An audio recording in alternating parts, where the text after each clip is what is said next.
The Dark Knight! Hi everyone, it's me, and today, because I'm Batman! Okay, in 2015, billionaire Elon Musk announced Starlink, a satellite-based internet provider that would put so many satellites into space that it caused alarm amongst astronomers. In 2018, Tesla, one of his companies, announced the ability to add air-powered rocket thrusters to their vehicles. And he's been very public about his desire to build a transformable submarine car. All I'm saying is that Elon isn't even trying to pretend that he doesn't want to be Batman. And so let me just put it out there, Elon. I volunteer to be your Robin. Here's my resume. Not bad resume. Hello, Internet. Welcome to Film Theory. Hello, Internet. Welcome to Film Theory. Hello. Where, one last note about Elon Musk, he might be trying to be Batman in real life, but did you know that he's actually the inspiration for Robert Downey Jr.'s Iron Man in the Marvelverse? Quote from an interview with Jon Favreau, the film's director. When I was trying to bring the character of genius billionaire Tony Stark to the big screen in Iron Man, I had no idea how to make him seem real. Robert Downey Jr. said, we need to sit down with Elon Musk.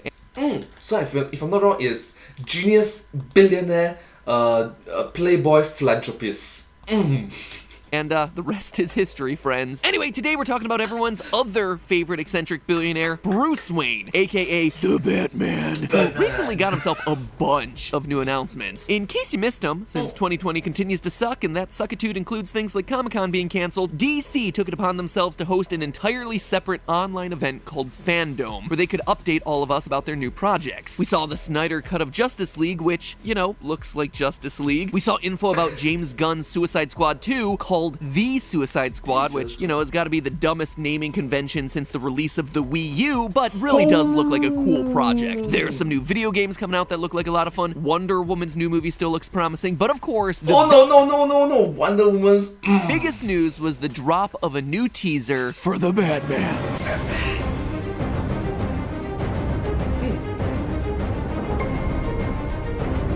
With its grounded world, realistic-looking costumes, and dark atmosphere, The Batman is shaping up to be more of a detective noir film than any of the Bat's previous movies. Yes, so fun fact, right? Because we've been talking about gods, aliens, we tend to forget that Batman is an awesome martial artist and he's the world's greatest detective in the comic book, of course. Which is pretty exciting since, you know, Batman is supposed to be the world's greatest detective. See, the world's greatest detective. But we rarely see that put to full use in the movies. Like, how cool is it that Batman can just casually stroll into a crime scene midday to work alongside the Gotham Police Department? And it seems like the movie has the perfect villain to match wits against him, the Riddler, making his long overdue cinematic appearance since, Riddle me that. Who's afraid of the big black bat? Was that over the top? I can never tell. Let's just say that this new Batman probably won't be featuring quite as many bedazzled question mark leotards. Now, yeah, maybe it worked at that time, but it did not age well. Sorry. Loyal theorists subscribed to the channel will remember that last year we were able to predict many of the big twists of Joker a month before it was released into theaters. This time, I think we can do one better. I think that we can call many of the big plot points and reveals of the Batman a full year early, using information from the trailer, what we know about the production, crew interviews, and just a little bit of general movie knowledge. I think we can pull a Batman for ourselves and solve the Riddler's game before the movie is even done with production. It'd be a new all-time record for us, I gotta say. So, what do you think? Wanna play? Well, it did not came out in the year 2021. Maybe in the year 2022, which is this year. Last year, when we did this dance for Joker, a lot of our conclusions were based on movies that the director listed as his stylistic inspirations. And by inspirations, he really just meant ripping off entire plot points. In that case, it was the Martin Scorsese classic, King of Comedy, which hinted at the fact that not everything in the movie was going to be real, and that there was going to be a strong usage of hallucinations and dream sequences. Joker used a lot of the same mechanics, but hey, audiences didn't seem to mind that it was just King of Comedy with a comic book skin over top of it, to the tune of earning $1 billion worldwide. And so literally billions dollar movie. I don't think it's too much of a stretch to assume that DC saw that success and said, hey, let's do that again, shall we? This time, Matt Reeves, the director of The Batman, has already gone to list the movie Chinatown, a dark 1970s detective movie, as one of his primary inspirations for his film. And while Chinatown is a classic, and yes, I think that movie's story of citywide corruption is probably a big inspiration for The Batman's plot. I mean, it is Gotham, after all, corruption just kind of comes with the territory. I'm not gonna focus on that film today, because I think DC learned something from the last time that we did this dance. Because we were able to put so much together so early last time, I think DC might have told Matt Reeves to stay quiet about some of his more direct influences. Nice try, guys, but I see you. I've got it all figured out. Based Alright, so please be understanding, this video came out in the year 2020, which is 2 years ago. Right now it's in the year 2022. A lot of things may have changed. on the scenes that we've been shown in the trailer, I believe that The Batman will follow the work of David Fincher, award-winning director behind psychological thriller movies like Seven and Zodiac. Because the stories behind both of these movies are so important to today's theory, I'm gonna briefly go over both. So here's a spoiler warning for both of these movies, Seven and Zodiac, one of which contains the most frequently spoiled movie moment in history. What's in the box? What's in the box? And let me just say, if you've never seen these films, especially Seven, watch them. They're great. They're super influential in the genre of crime thrillers. Like, I'm just a big fan. Even if Seven does do that stupid thing where a number is supposed to be the letter. Like, seriously, doesn't even look like a V. Anyway, so Seven in tells the story of two detectives, Morgan Freeman and Brad Pitt. Somerset and Mills. It's just sometimes hard to separate these guys as anything but themselves. Anyway, Somerset is 1 week from retirement when the movie starts, and Mills is the relatively new guy who's supposed to take his place. Their first and only case together is to try and solve a string of serial killings based around the 7 deadly sins, where the culprit, John Doe, leaves clues and riddles for the detectives to solve. Or fail to solve, quite honestly, because by the end of the movie, they totally fail to stop the killer. Seriously, he has to turn himself in. Realize, detective, the only reason that I'm here right now is that I wanted to be. No, we would have got you eventually. Allowing 5 innocent people to die. And at the end of the movie, his plan is complete. There are 7 victims, and he's played the detectives right into his own hands. We'll get into more specifics about the crimes in a minute. The other David Fincher movie I want to call out is Zodiac, based on the real story of the Zodiac Killer, a serial killer in California who sent a series of letters and riddled ciphers to California newspapers announcing his killings to the world. More riddles, go figure. The movie comes down pretty hard on one suspect in particular, but much like the real-life case, the guy is never caught or convicted. He goes free. He wins. Rather than focusing on the guy who did it, the movie actually focuses on the people investigating the case and the massive toll that it took on their lives. Now, I'm not just calling out these movies because they're both gritty psychological thrillers that stylistically look very similar to the Batman trailer and feature detective characters trying to solve riddles sent by a deranged killer, though, let's be honest, that's already a lot of similarities. No, what made me convinced enough to do a theory about this is the fact that industry insiders have alluded to the fact that the Batman movie wouldn't just feature 1 villain, or 2, or 3, it might have 6. Here's the quote from Hollywood Reporter's Heat Vision newsletter. Matt Reeves is still tweaking a script, which is rumored to have at least 2 villains, the Penguin being one of them, according to sources. One person is telling us there will be around half a dozen villains. We're hearing of another perfect character making an appearance in the script as well. Jeez, half a dozen? I mean, it seems like too many to believe. But have you recognized that maybe it's pulling like a Spider-Man with a Sinister 6? Meow. Gosh, I'm sorry.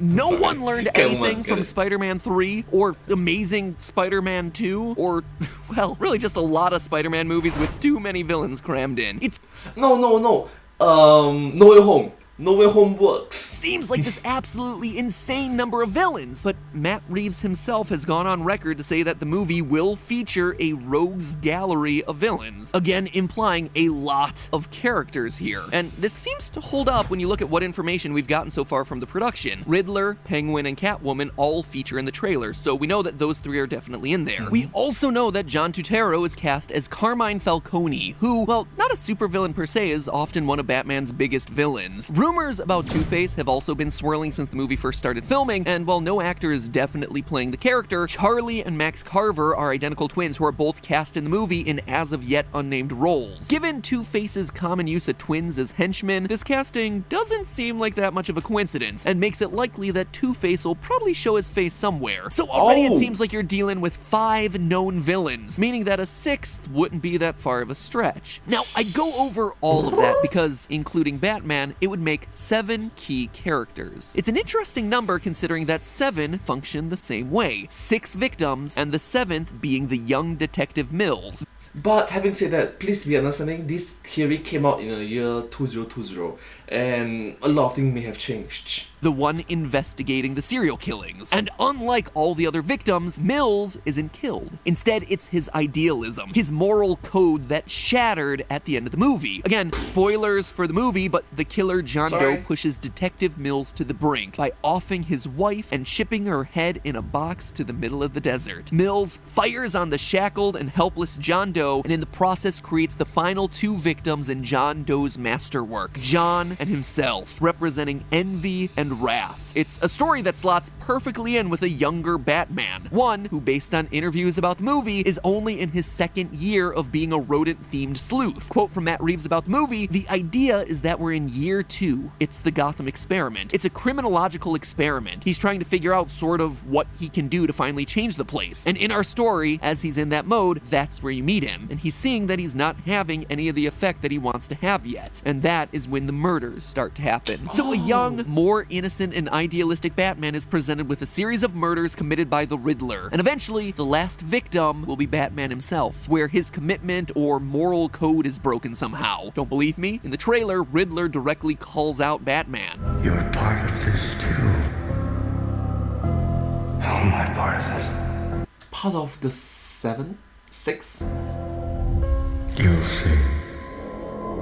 It's eerily similar to an exchange that we get in 7. So when this big thing happens, you be sure and let me know, because I wouldn't want to miss it. Oh, don't worry. You won't. You won't miss a thing.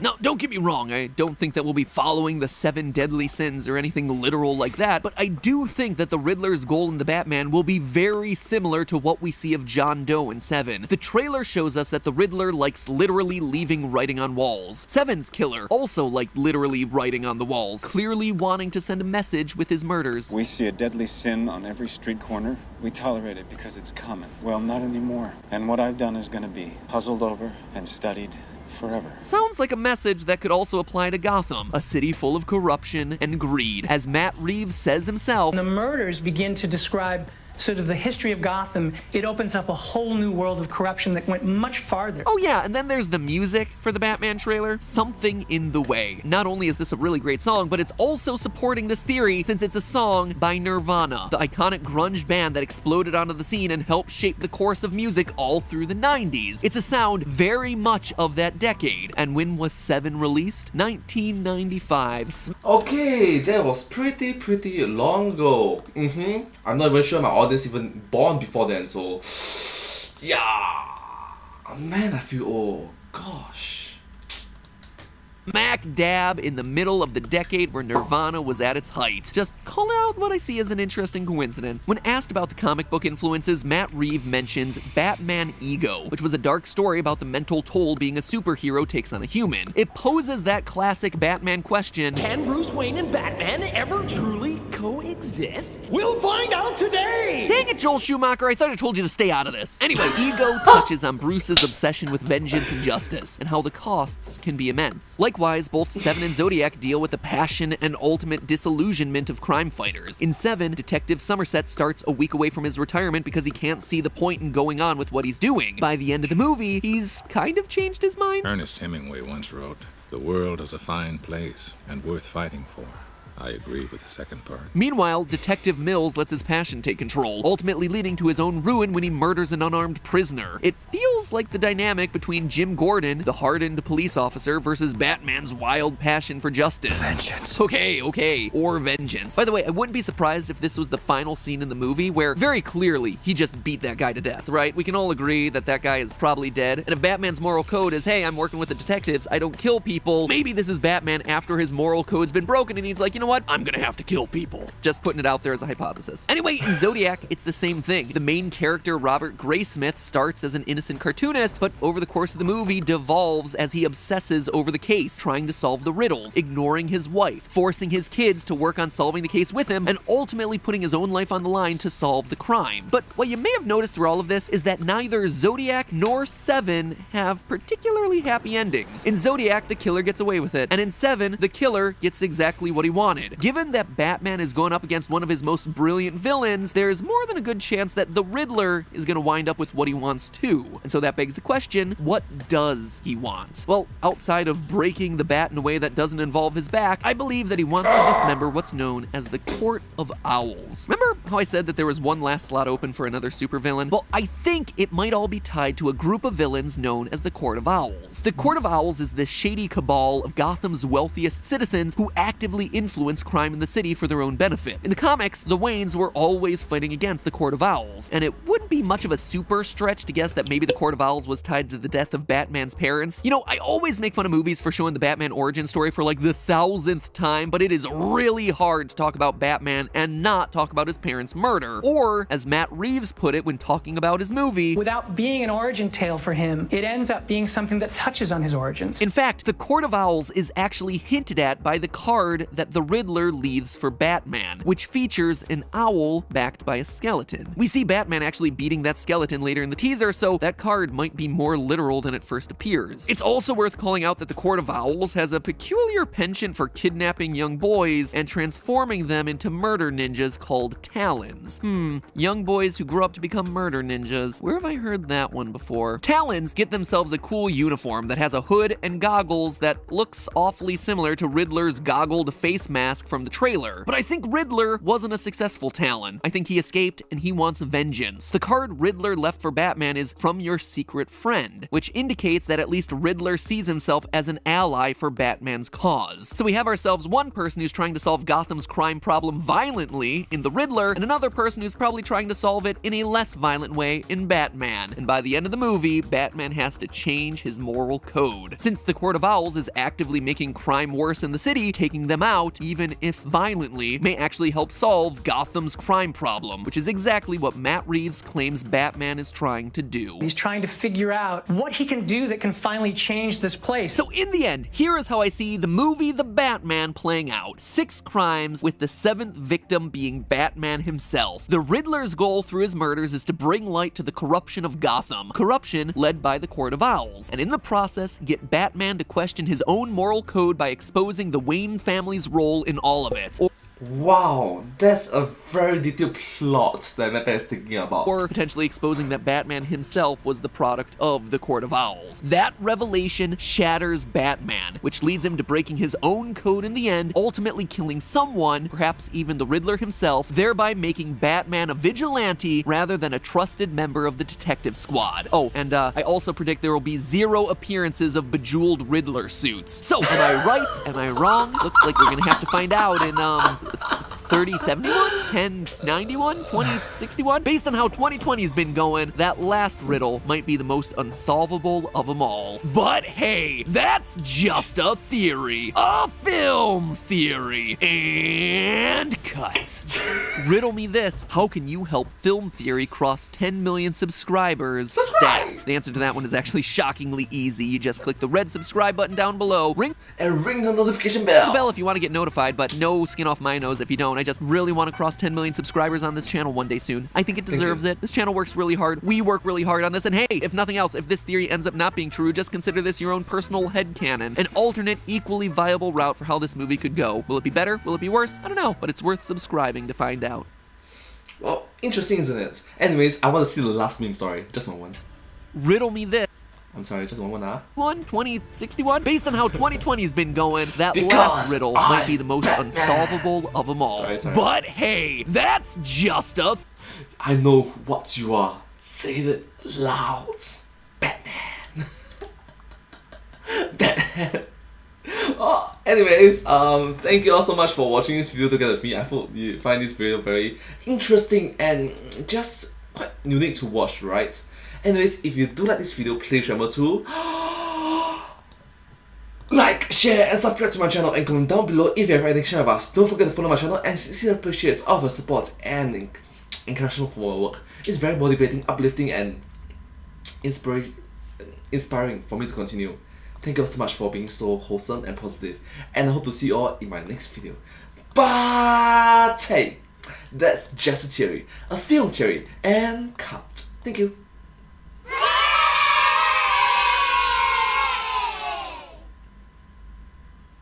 And I hope to see you all in my next video. Bye bye. Subscribe.